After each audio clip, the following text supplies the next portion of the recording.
మీరిచ్చే సూచనలు ఈ క్లిష్ట సమయంలో చాలా అమూల్యమైనవి.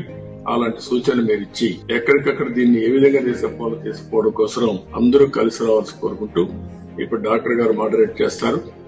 వారు మోడరేట్ చేసిన తర్వాత మనందరం కూడా కన్క్లూజన్కి వద్దాం.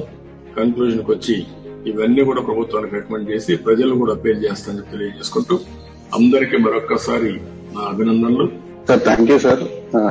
చాలా excellent opening remarks, very resourceful and knowledgeable sir. So definite గా అందరూ మాస్క్ వేసుకోవాలి, అందులో ఏ డౌట్ లేదు, ఏ సందేహం లేదు. సో కంపల్సరీ మాస్క్ పనిచేస్తున్నప్పుడు, మనం ఆఫీస్ లో ఉన్నప్పుడు, బయట మార్కెట్ కి వెళ్ళినప్పుడు, ఎక్కడున్నా సరే మనము వేరే వ్యక్తితో కాంటాక్ట్ లో ఉన్నప్పుడు ఇల్లు కాకుండా బయట డెఫినెట్ గా మనము మాస్క్ వేసుకోవాలి. డైలీ ముట్టుకునే వస్తువులు గానీ, ఆబ్జెక్ట్స్ గానీ లేదా ఏదైనా ఉంటే వాటి ద్వారా మనకి పెంచే అవకాశం ఉంది. హ్యాండ్ హైజీన్ అంటే చెయ్య శుభ్రంగా కడుక్కోవడం, శానిటైజర్ వాడటం కంపల్సరీ.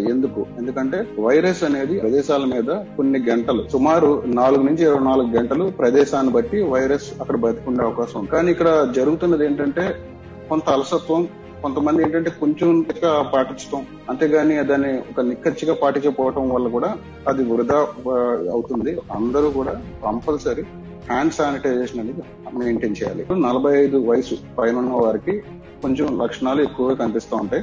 అందులో జాగ్రత్తగా ఉండాల్సింది 75 ఏళ్ల వయసు తర్వాత వాళ్ళు. కరోనా నాకు రాదు అనేది అది దానికి అతీతం, మనుషులకి, జాతులకి, దేశాలకు అతీతం, ఎవరికైనా రావచ్చు. చాలా మందికి ఈ వాతావరణ మార్పు వల్ల కూడా upper respiratory infections, lower respiratory tract infections వస్తున్నాయి.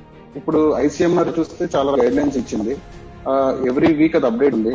సుమారు 6 సార్లు ఇప్పటికీ అప్డేట్ అయింది ఐసీఎంఆర్ గైడ్ లైన్, ఏ లక్షణాలు ఉంటే కరోనా ఉన్నట్టని.